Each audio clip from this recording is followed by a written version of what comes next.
The premier event in all of sports, this annual baseball classic is unmatched in thrills, suspense, and in its universal appeal that captures the imagination of the entire country and reaches millions more in other nations around the globe. Let's go! Batter up! We're taking the afternoon off. It's a beautiful day for a ball game, today. The fans are out to get a ticket or two. From Walla Walla, Washington to Kalamazoo. It's a beautiful day for a home run, but even a triple's okay. We're gonna cheer and boo and raise a hullabaloo at the ball game today. Batter off, strike one. The game has just begun, and the home team's out to win. Very swing, right two. And the pitcher's dipsy-do, genius fastball pop right in. This is it. Strike three. Fans are tearing up the chairs, but what the heck, who cares? It's a beautiful day for a ball game, The Dodgers are appearing in their 13th World Series and their third in the last 4 years. However, it's the first time for the Baltimore Orioles, who rejoined the American League in 1954. Star shortstops Luis Aparicio and Maury Wills compare notes. Each has stolen over 400 bases. Brooks Robinson, Baltimore's brilliant fielding third baseman, loosens up. The starting pitchers for the opener are veteran Don Drysdale and 23-year-old Dave McNally. Commissioner William Eckert, who succeeded Ford Frick last winter, is in charge of his first World Series. The rival managers, Hank Bauer of the Orioles and Walter Alston of the Dodgers, both appear in a jovial mood when the photographers get them together. Bauer appeared in 9 World Series as a player with the New York Yankees, but this is his first as a manager. It's the 6th series for Alston, who has won 4, which is tops for any National League manager. The nation's leading sports writers and broadcasters are ready to describe the excitement and the drama of every play. Television cameras transmit the action to millions. Dave McNally, who has won 13 and lost 6 during the season, warms up. On the other side, Don Drysdale also loosens up. He has won 3 and lost only 1 in World Series play. Alston and Bauer join the umpires and discuss ground rules. The color guard marches out for the flag raising. The Dodger reserves join the regulars, who already have been introduced to the crowd. Both teams are lined up for the playing of the national anthem, and the crowd also comes to attention.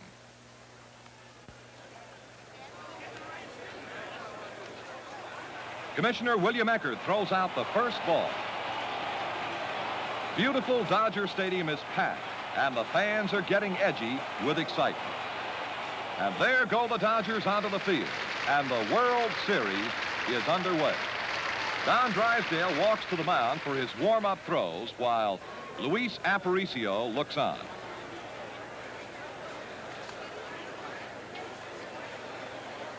Aparicio is the hitter. The Dodgers are ready, and the game is on. With a count at 1 ball and 1 strike, Aparicio lifts a fly ball to right field, and Lou Johnson comes in to make the catch.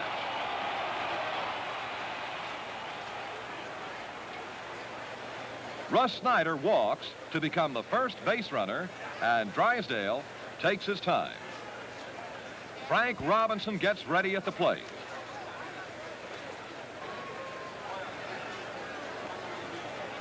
Robbie looks at a pitch. Drysdale comes to a set position, delivers again, and Frank rips into this one. Tommy Davis going back, but it's gone. It's in there for a home run.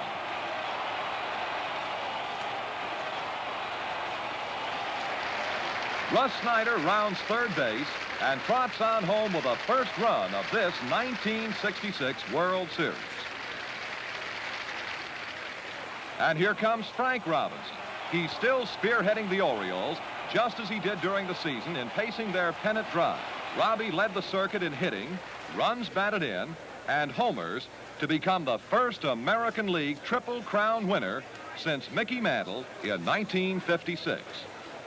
Brooks Robinson is next at the plate. Drysdale pitches and again makes it too good. And Tommy Davis just watches this one go. It's another home run, even longer than Frank Robinson. The back-to-back home runs have shaken Drysdale, and Junior Gilliam talks with him.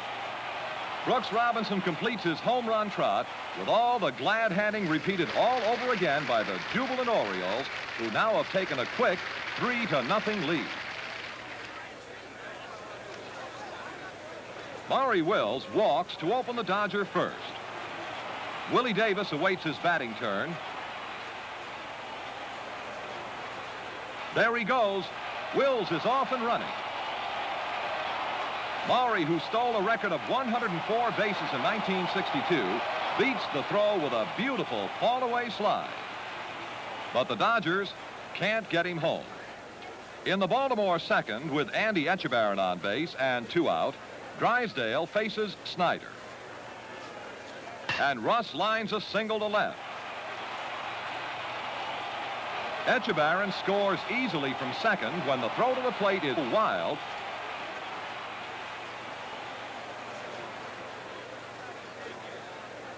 The Orioles now return to the field with a 4-0 lead. Dave McNally gets ready to face the Dodgers in the second inning. Jim Lefebvre leads off for Los Angeles. McNally winds and delivers, and so does Lefebvre. He gets all his power into a swing that rockets the ball into the stands in left center. It's a 400-foot homer for the star second baseman, who led the Dodgers with 24 round-trippers during the season. All year long, he's been manager Alston's most consistent power hitter. Wes Parker, the Dodgers' slick-fielding first baseman, follows Lefebvre to the plate. McNally fires, and Parker slices one down the right field line. Some over-anxious fan reaches over and picks up the ball, and it's a ground rule double. The interference probably cost Parker a triple. The Oriole bullpen suddenly gets busy. McNally is having trouble with his control, and Gilliam walks. With Gilliam now on first and Parker on second base, 1 run in and nobody out, Etchebarren decides to have a talk with McNally, and so does pitching coach Harry Burkeen.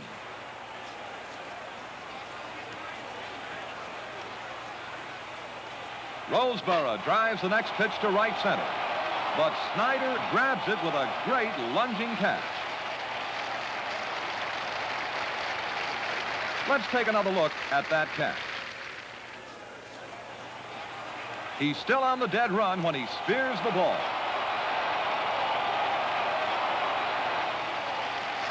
Then loses his footing and plunges headlong to the turf. It's a great clutch play that probably robbed the Dodgers of 2 runs.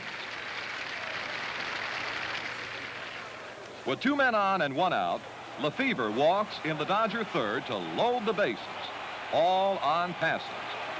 McNally just can't get the ball over, and manager Hank Bauer goes to the mound. Bauer decides he can't gamble further with McNally and dismisses the young southpaw for the day. He calls in Mo Drabowski, veteran right-hander who won 6 games without a loss in relief this year. The bases are loaded with only 1 out. Wes Parker is the next Dodger hitter.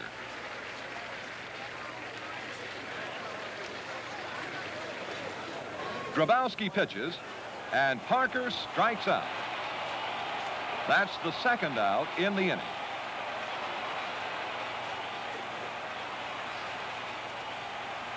Drabowski's 3-2 pitches inside, and Junior Gilliam walks. That forces Lou Johnson across the plate and cuts Baltimore's lead 4-2. The bases are still loaded with Dodgers with 2 away. The count again goes to 3-2. Roseboro swings, and it's a pop foul behind the plate.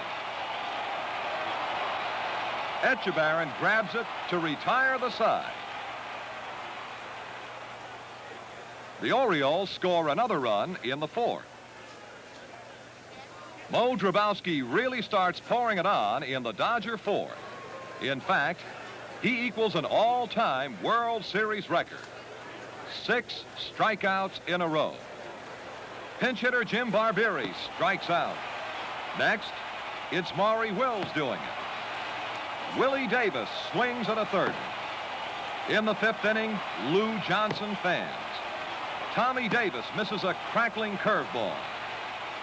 Then it's Jim Lefebvre whipping on a fastball for number 6 in a row. It's an amazing feat. Only one pitcher ever did it before in a World Series game.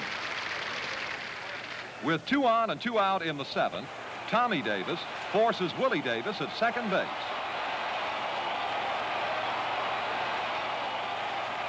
And umpire Chris Pellicudis makes the call.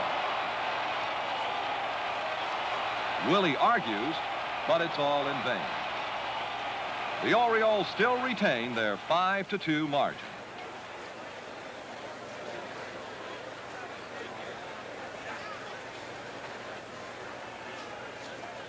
The Los Angeles fans, who have seen their scrappy Dodgers win many an uphill fight, still are hopeful in the 9th.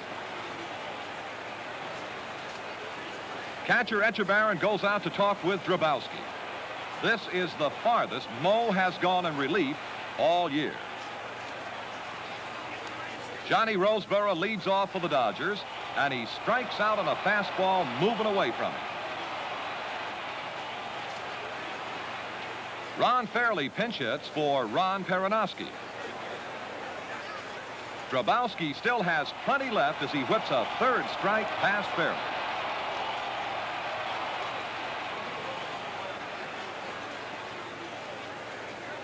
Maury Wills is the last Dodger hope to keep the game alive. Wills gets ready and calmly takes a pitch for a strike. Drabowski goes into his windup, fires, and Wills grounds out to Dave Johnson. The game is over. The Baltimore Orioles win 5-2. The players rush to congratulate Drabowski. It was a dramatic victory for the veteran pitcher, who has had more than his share of heartaches in a checkered career. He was salvaged from the minors by the Orioles last winter. It was a big victory for Baltimore. The Dodgers had never lost a World Series game before in Chavez Ravine in 5 previous appearances.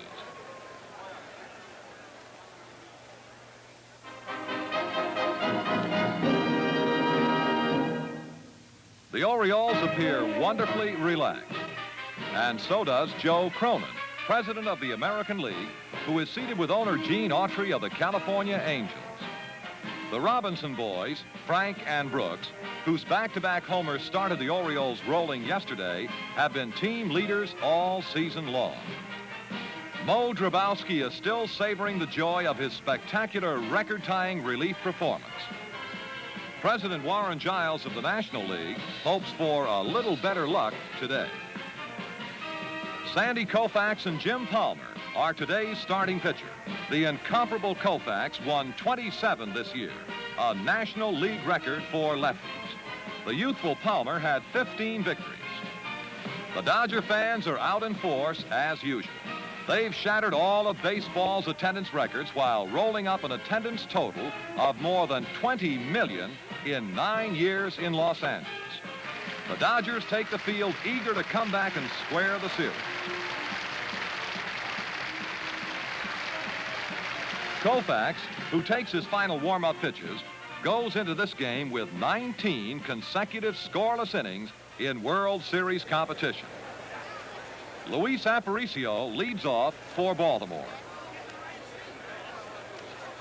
Koufax pitches with a 2-2 count, and Aparicio pulls a grounder to deep short. Wills goes far to his right for a fine backhanded stop of the ball. He makes a leaping throw, but little Louie beats it out for the base hit. Baltimore takes the field for the Dodger half of the inning. The 20-year-old Palmer seems calm enough as he warms up for his first World Series appearance. Jim pitches to Wills, and the first ball is hit right back at him. The youngster knocks it down and throws Maury out. Ron Fairley walks to open the Dodgers' second. Lou Johnson comes up with one man out.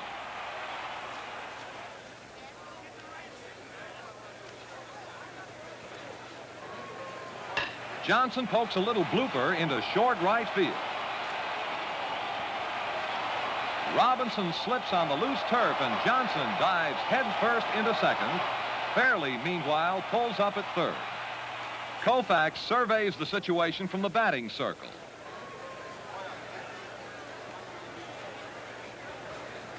Wes Parker is purposely passed to fill the bases.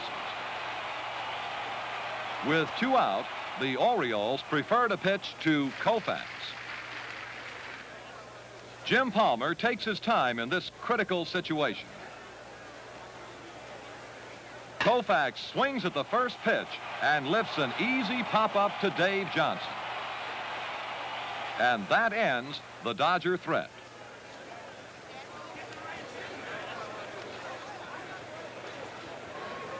In the Oriole third, Etchebarren watches a third strike go by. Sandy's control has been amazing, with 25 strikes out of 28 pitches.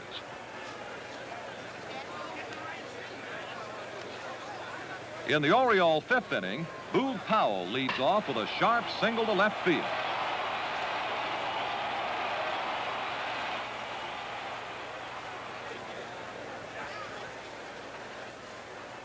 Koufax gets set to pitch with 1 out. Paul Blair lifts a fly to center. Willie Davis moves under it, but he's lost it in the sun. The ball falls behind him. He retrieves it quickly, but Blair reaches second, and Powell goes to third.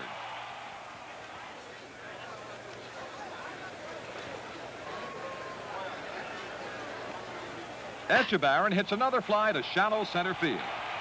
Willie Davis drifts in easily. No! He drops it, and Powell scores. Willie fires hurriedly to third base, and it goes wild, and Blair also scores. Let's see that in slow motion.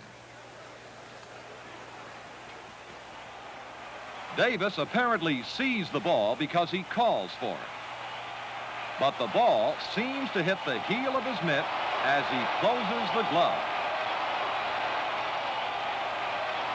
Then, after retrieving the ball, Willie, in his effort to redeem himself, throws too hastily. He is charged with 2 errors on this play and 3 in the inning. Now, manager Walt Alston talks to Koufax.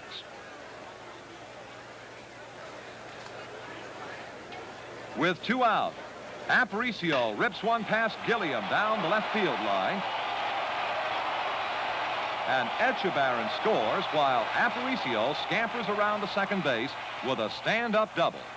Baltimore leads 3-0. Frank Robinson walks to the plate to start the 6th inning for the Orioles. On a 3-2 count, Frank hammers a long drive to right center that falls between Willie Davis and Ron Fairley.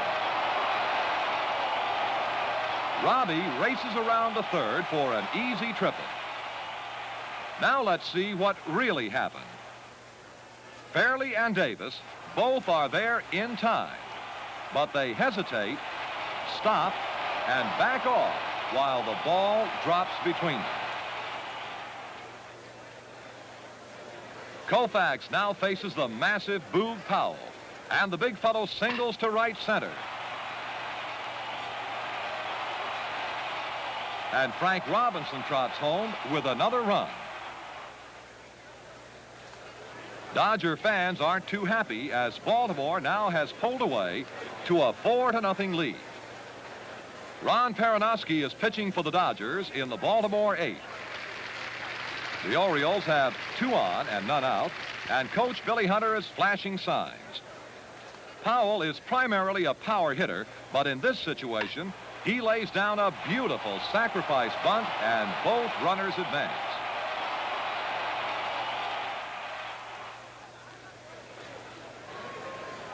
Peronowski pitches to Dave Johnson, who slashes a hit off Ron's shins, and Frank Robinson scores. Ron makes a desperation throw while he's falling. It goes wild, and Brooks Robinson also scores. Phil Regan, who has been the Dodger bullpen ace this year with 14 victories and only 1 defeat, comes in to relieve Peronowski and checks the Oriole rally, with Baltimore leading 6-0. Tommy Davis pinch hits to open the Dodger 8th.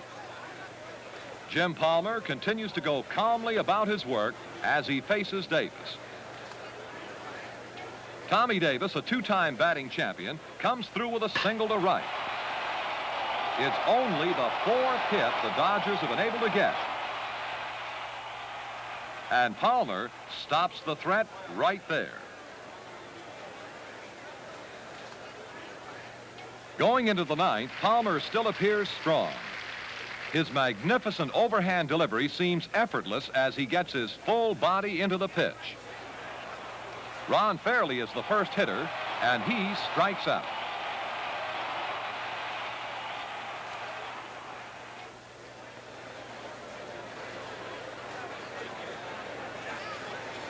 Lefebvre walks to keep alive the faintest hope for the Dodgers. Lou Johnson is up next. With a 1-1 count, Johnson swings from his heel.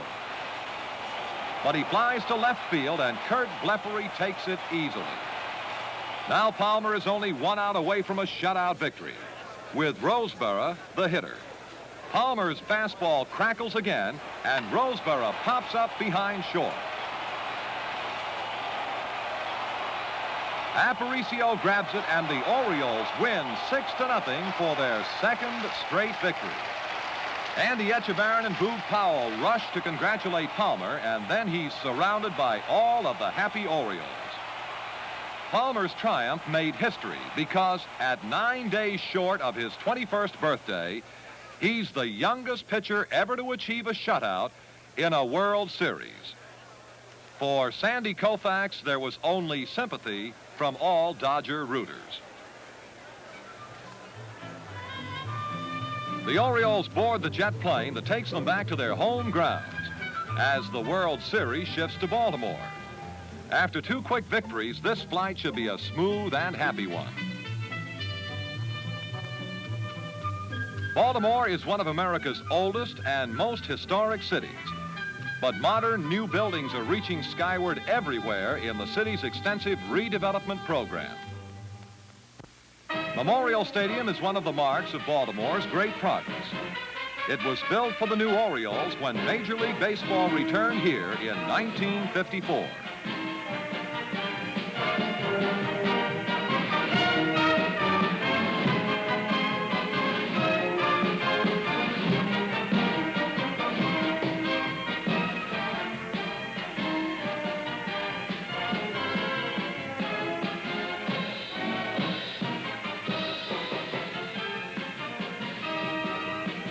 Walter O'Malley, owner of the Los Angeles Dodgers, and Mrs. O'Malley arrive early to cheer the Dodgers.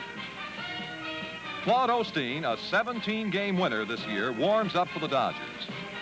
Wally Bunker, another Baltimore youngster of 21, also starts loosening up.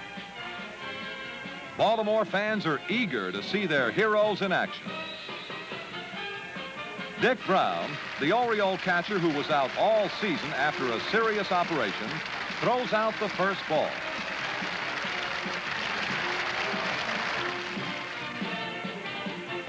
There come the spirited Orioles bouncing out of the dugout. Bunker takes his final warm-up. Arm trouble this year held his record to 10-6. Maury Wills gets ready to lead off. The Dodger shortstop opens the game by striking out. Wes Parker is the next batter. Bunker's fastball is fairly sizzling, and he strikes out Parker on the third pitch.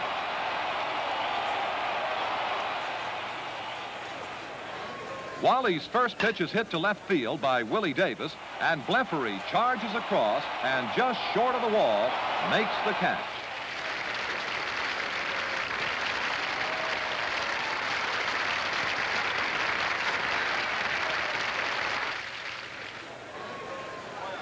In the Dodgers' second, Fairley's smash rips the glove off Bunker's hand, and Ron beats it out for a hit. Lou Johnson steps to the plate with 1 on and 1 out. Bunker delivers, and Lou hits sharply to short. Aparicio flips it to Dave Johnson, who relays to first for a fast twin killing. That ends the inning.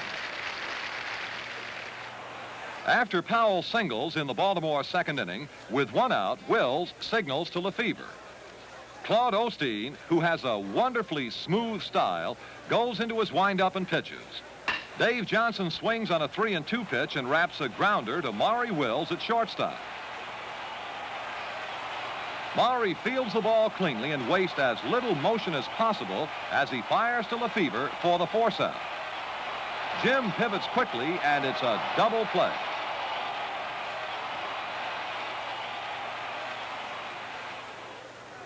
So far, the game is still scoreless.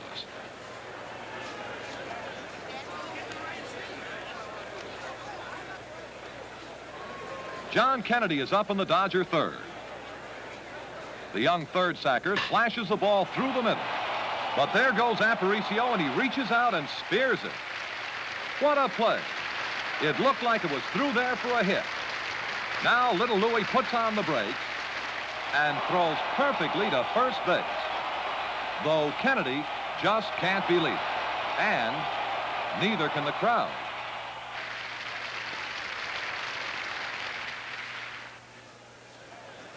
One out, and Wes Parker is the batter in the Dodger fourth. Bunker gets 2 quick strikes on Parker. Then Wes slams the ball to deep right center. And it bounces into the bleachers for a ground rule double. And for the second time, Wes has lost a possible triple. Aparicio and Etchebarren huddle briefly with Bunker. Following Fairley's walk, there now are 2 on and 2 out. However, Wally retains his poise, and Lefevre fans on a wicked sinker to choke off another Dodger threat.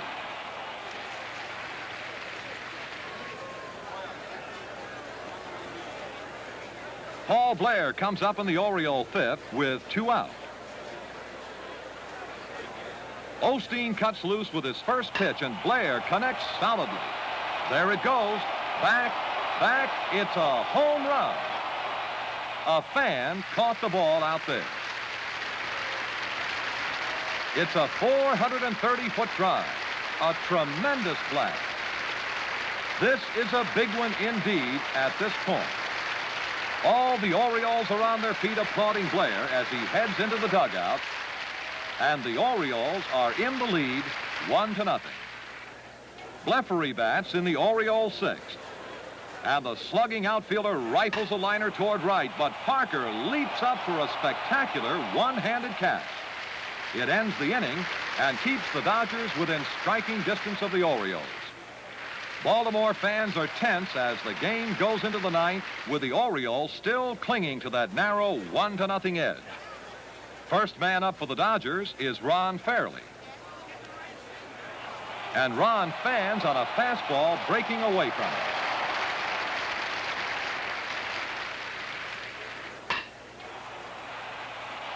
Then Dave Johnson throws out Lefevre for the second out.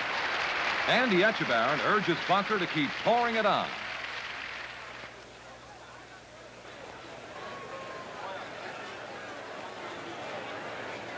Lou Johnson swings and misses for strike 2. There are 2 out, but it takes only 1 swing to tie the score. So far, it's been Bunker's best effort of the season since he hasn't had a shutout all year. Uncoiled from his beautifully balanced windup, Wally fires another fastball. Johnson takes a terrific cut. But he tops the ball for a grounder to short.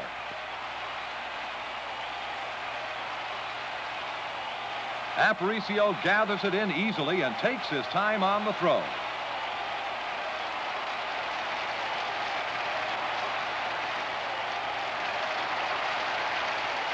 And the Orioles win 1-0 for their 3rd straight victory. Brooks Robinson and Aparicio lead the charge to congratulate Bunker. And the other hero is Paul Blair.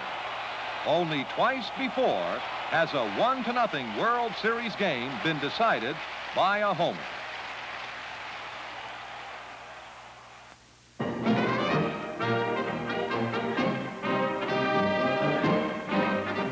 Boog Powell and Brooks Robinson warm up before Game 4.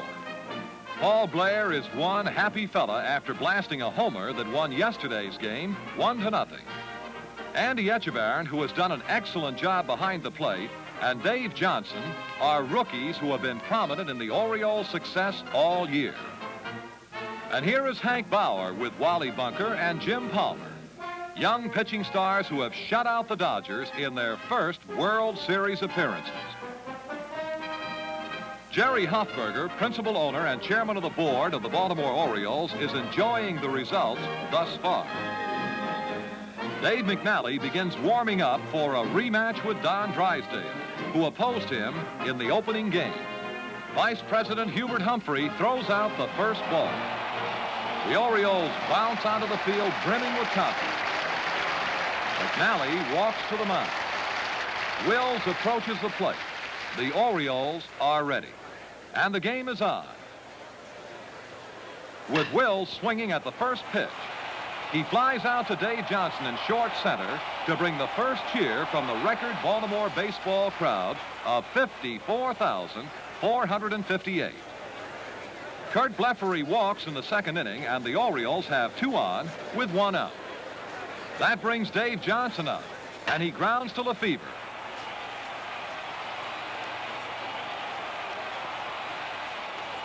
Who forces Blefary at second. Kurt tries to break up the double play by sliding into Wills. But Maury gets off the throw, then leaps high to avoid a collision. The throw is perfect, and it's a double play to end the inning.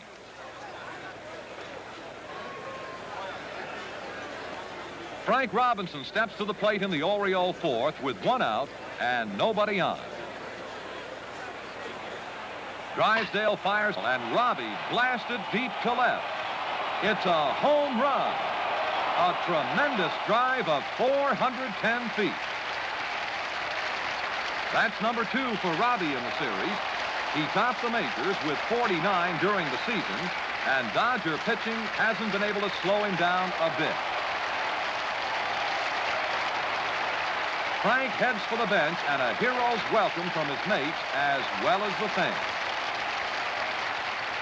With 2 out, Drysdale faces Powell, and the big fella gets all his brawn into a towering drive to center. Willie Davis goes to the fence, leaps, and he has it. That catch is almost unbelievable. Let's see it again in slow motion. Willie quickly gauges the ball's depth and heads for the fence. Now he looks again and sees it to his right. He takes 5 strides laterally along the fence. Then up he goes for the ball. Up and back, in fact, because the ball actually was beyond the fence when he grabbed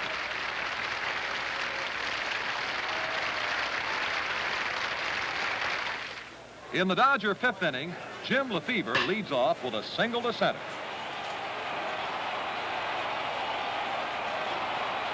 McNally now comes to a set position, and Parker slaps a twisting grounder to Brooks Robinson's left. Robbie grabs the ball with both hands. regains his balance and makes a perfect letter-high throw to force Lefevre at second. Johnson then pivots to get the double play.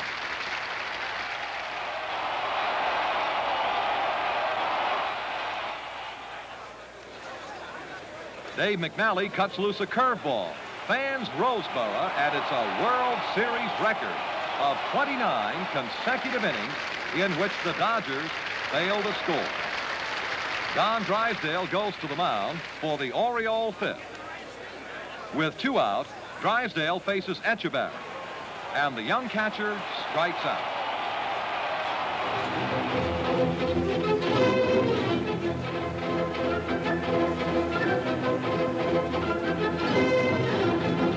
In the Dodger eighth, McNally, who has allowed only 3 hits, goes to a 3-2 count on Lefevre, who's leading off.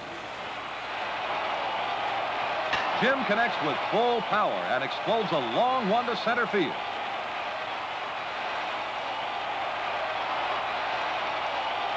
Blair races back and makes a sensational catch, robbing Lefevre of a homer.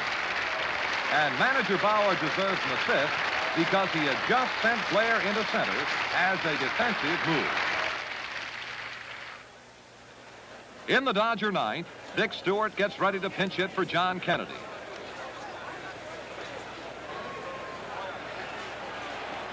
McNally is in fine rhythm today as he tries to protect a 1-0 edge. He whistles one past Stewart, and umpire John Rice calls strike 3. Al Ferrara is the next pinch hitter. Ferrara, who packs a lot of power, lashes at the first pitch and singles to center. The Dodgers now have the tying run on base. Aparicio comes in to talk with McNally. Nate Oliver runs for Ferrara. McNally pitches high and outside on a 3-1 count, and Maury Wills walks. The Dodgers now have 2 on with only 1 out. Oliver takes his lead as McNally gets set to pitch to Willie Davis. Willie swings and lifts a pop fly to right that Frank Robinson takes easily, and the runners have to hold.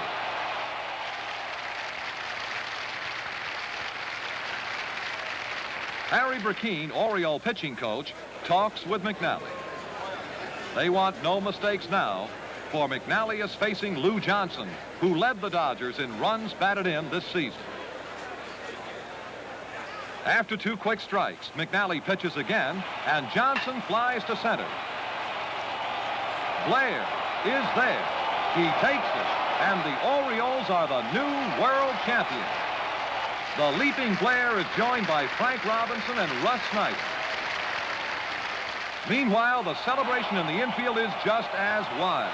A mad, swirling mass of delirious Orioles.